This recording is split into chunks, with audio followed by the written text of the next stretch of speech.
Bismillahirrahmanirrahim. Assalamualaikum warahmatullahi wabarakatuh.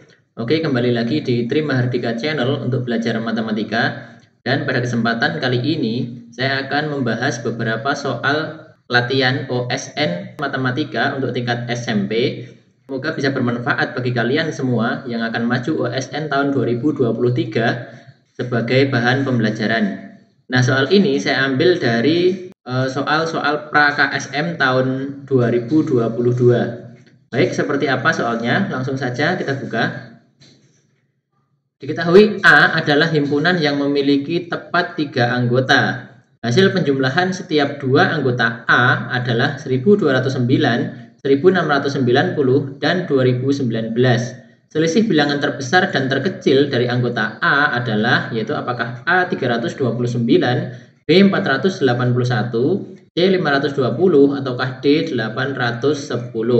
Baik, sebelum kita selesaikan, bagi kalian yang baru saja menemukan channel ini, jangan lupa untuk subscribe terlebih dahulu agar tidak ketinggalan materi yang lain di video saya selanjutnya.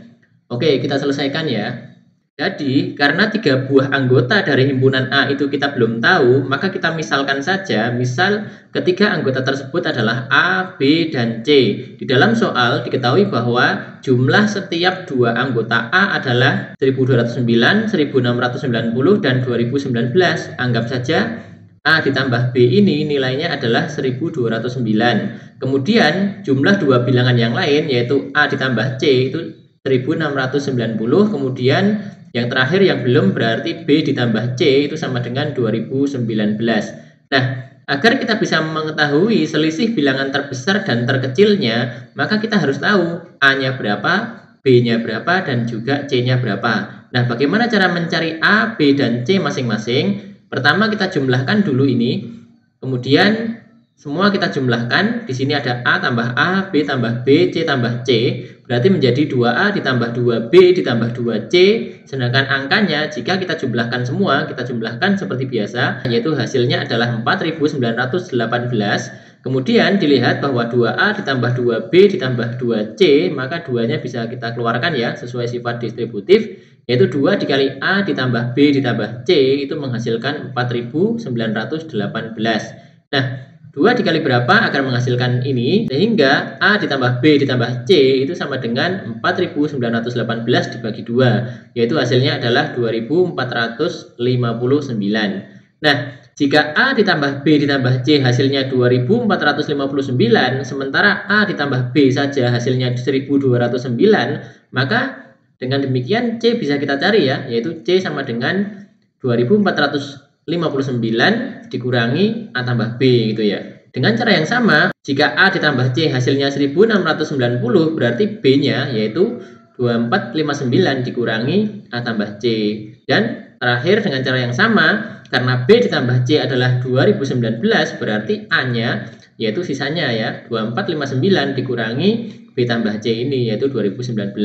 Lalu kita hitung masing-masing, 2459 dikurangi 1209 yaitu hasilnya adalah 1250. B-nya yaitu sama dengan 769 dan A-nya yaitu sama dengan 440. Di sini kita sudah tahu bahwa bilangan terbesar adalah C yaitu 1250, sedangkan bilangan terkecil adalah A yaitu 440. Ya, kita tulis yang terbesar adalah 1250, yang terkecil adalah 440. Yang ditanyakan adalah selisih. Berapa selisihnya? Ya tinggal kita kurangkan ya, yaitu sama dengan 810. Jawaban yang benar dalam hal ini adalah yang D. Baik, kita lanjutkan ke soal yang lainnya. 2 dadu dilempar bersama-sama 1 kali. Peluang bahwa mata dadu yang muncul berangka sama adalah titik-titik, yaitu apakah A 1/52, B 1/36, C 1/6, ataukah D 1/4. Baik, kita selesaikan ya. Jadi kita harus tahu dulu bahwa ada 2 buah dadu. Jika dilempar bersama-sama itu, segala kemungkinan yang mungkin bisa terjadi itu apa saja. Jadi jika 2 buah dadu dilempar bersamaan, maka segala kemungkinan yang dapat terjadi adalah, nah di sini kan ada 2 buah dadu, berarti ada dadu 1 dan dadu 2. Nah di sini mungkin saja dadu 1 muncul angka 1, kemudian dadu 2 muncul angka 1 juga. Atau dadu 1 muncul angka 1, dadu 2 muncul angka 2. Dan seterusnya, mungkin 1 dengan 3, 1 dengan 4, 1 dengan 5, 1 dengan 6. Itu baru kombinasi jika dadu yang pertama muncul angka 1. Kemudian mungkin juga dadu yang pertama muncul angka 2, yaitu dikombinasikan dengan 1 sampai 6 masing-masing ya. Jadi dalam hal ini dadu yang pertama muncul angka 2, dadu yang kedua muncul angka 1. Atau dua-duanya sama, atau 23, atau 24, atau 25, atau 26. Demikian juga untuk kombinasi untuk apabila dadu 1 muncul angka 3, sehingga 31, 32, 33, 34, dan seterusnya. Demikian juga apabila mata dadu yang pertama muncul angka 4, maka 41, 42, 43, dan seterusnya. Sehingga kalau 5 juga demikian, 6 juga demikian. Sehingga total segala kemungkinan yang bisa terjadi apabila dua buah dadu dilempar bersamaan adalah ada 36 ruang sampel atau 36 kemungkinan yang bisa saja terjadi apabila dua buah dadu ini dilempar bersamaan. Nah, yang ditanyakan adalah peluang bahwa mata dadu yang muncul berangka sama. Kita lihat dari 36 kemungkinan itu yang mata dadu muncul sama, yaitu 11 ya, kemudian 22, kemudian 33, 44 ya, 55, dan yang terakhir adalah 66. Nah, berarti kemungkinannya adalah 6 dari 36, atau kalau disederhanakan yaitu adalah 1/6. Jelas ya, dalam hal ini jawaban yang benar adalah yang C. Kita lanjutkan ke soal yang lainnya. Selembar kain berbentuk persegi panjang memiliki ukuran perbandingan panjang dan lebar 5/3. Jika luas kain adalah 135 cm persegi, maka panjang dan lebar kain tersebut adalah titik-titik cm, yaitu apakah A 9 dan 3, B 15 dan 9, C 84 dan 15, ataukah D 84 dan 51. Baik, kita selesaikan ya. Jadi, karena kita belum tahu berapa panjangnya dan berapa lebarnya, kita misalkan saja ya. Jadi, misal panjangnya adalah 5x dan lebarnya adalah 3x. Yang penting perbandingannya adalah 5/3. Kemudian, kita tahu bahwa pada persegi panjang, luas itu adalah panjang dikali lebar, yaitu panjang kali lebar sama dengan luas. Berarti 5x dikali dengan 3x hasilnya 135 sesuai dalam soal. Nah, ini kalau kita kalikan hasilnya adalah 15x kuadrat sama dengan 135. Berarti nilai dari x kuadrat yaitu 135 dibagi 15. Atau hasilnya adalah 9.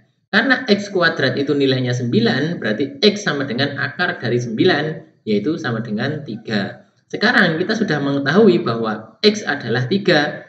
Nah, lalu kita kembalikan kepada pemisalan yang awal tadi ya, karena panjangnya adalah 5x, berarti 5 kali 3, yaitu hasilnya adalah 15. Karena lebarnya adalah 3x, maka 3 kali 3, yaitu sama dengan 9. Jadi jelas ya, panjangnya 15 dan lebarnya 9. Jawaban yang benar adalah yang B. Oke, kita menuju ke soal yang terakhir di video ini. Diketahui panjang salah satu diagonal belah ketupat adalah 24 cm. Jika luas belah ketupat tersebut adalah 120 cm persegi, maka panjang sisi belah ketupat tersebut adalah titik-titik cm, yaitu apakah A5, B10, C12, ataukah D13. Oke, kita selesaikan ya. Jadi, kita harus tahu bahwa luas belah ketupat itu dapat dicari dengan L sama dengan setengah kali D1 kali D2, yaitu setengah kali diagonal yang pertama dikali diagonal yang kedua. Nah, dalam soal sudah diketahui bahwa luasnya 120, diagonal pertama juga sudah diketahui, yaitu 24. Sehingga 120 sama dengan setengah kali 24 kali D2. Kemudian kalau ini kita kalikan kan 12 ya, setengah kali 24 itu kan 12. 120 sama dengan 12 kali D2, berarti D2-nya berapa?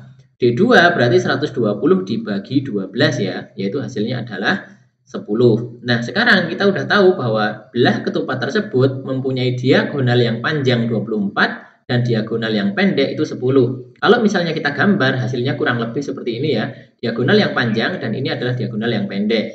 Diagonal yang panjang ini 24, berarti ini setengahnya ya. Ini adalah 12. Kemudian diagonal yang pendek ini adalah 10, sehingga dari sini sampai tengah ini adalah setengahnya, yaitu 5. Kemudian yang ditanyakan adalah maka panjang sisi-sisi belah ketupat tersebut. Berarti sisi yang tiap tepi-tepinya ini ya, karena belah ketupat itu mempunyai 4 sisi yang sama panjang. Sehingga kalau ini adalah 12, ini 5, kita perhatikan segitiga siku-siku yang ini. Ingat ya bab Pitagoras. Jadi kalau sebuah segitiga siku-siku memiliki sisi siku-siku adalah 12 dan 5, maka sisi miringnya dapat dicari dengan mudah ya. Misalnya sini S ya. Maka S kuadrat itu sama dengan 12 kuadrat ditambah 5 kuadrat. S kuadrat itu sama dengan 144 ditambah 25. S kuadrat sama dengan 169, berarti S-nya adalah akar dari 169, yaitu sama dengan 13. Jawaban yang benar tentu saja adalah yang D. Oke ya, demikian. Semoga bermanfaat bagi kalian semua yang hendak maju OSN tahun 2023 maupun tahun-tahun berikutnya. Ya, jangan lupa untuk selalu dukung channel pembelajaran ini dengan cara klik like, comment, share, dan juga subscribe agar nantinya channel ini bisa lebih berkembang lagi dan bermanfaat bagi banyak orang.